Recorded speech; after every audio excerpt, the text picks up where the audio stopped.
L'État malien a reçu jeudi une nouvelle livraison de plusieurs avions et hélicoptères de guerre de la Russie. La cérémonie de réception a eu lieu à l'aéroport international Modibo Keïta. Sur place, on dénombre une dizaine d'appareils, dont 8 avions et 2 hélicoptères présentés sur le tarmac. Des avions de chasse et d'appui-feu de type Sukhoi 25, des avions d'attaque et d'entraînement avancés de type Albatros L-39, d'hélicoptères de manœuvre Mi-8. Ce lot vient s'ajouter aux nombreux autres déjà perçus et engagés au quotidien dans les opérations, avec les résultats éloquents que nous savons tous. Ces aéronefs très efficaces sont notoirement reconnus pour leur robustesse et sur la base de notre expérience déjà riche, on peut dire qu'ils sont parfaitement adaptés aux réalités de notre géographie et aux rigueurs de notre zone climatique. Ils viennent soulager l'utilisation intensive de l'équipement existant et permettront d'étoffer davantage le maillage territorial de l'armée de l'air.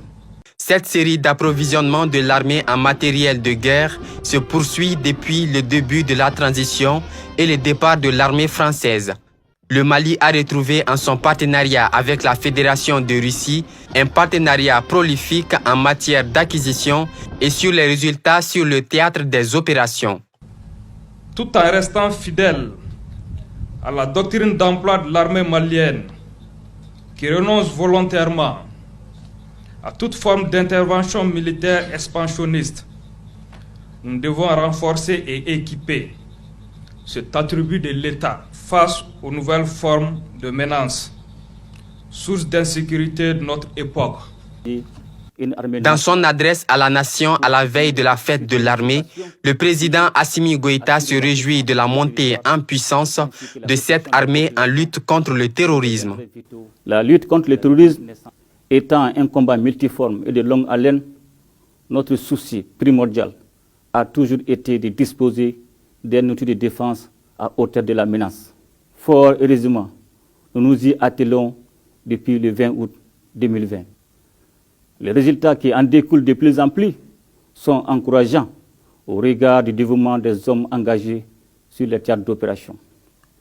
Plutôt que de subir les forces de défense et de sécurité et s'inscrivent dans une dynamique de reprise d'initiative tout en renversant significativement les rapports de force.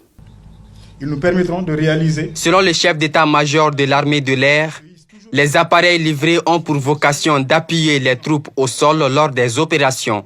Ils permettront à l'armée d'étendre son rayon d'action et de frapper rapidement des ennemis pratiquant surtout l'attaque surprise et le repli avant toute riposte.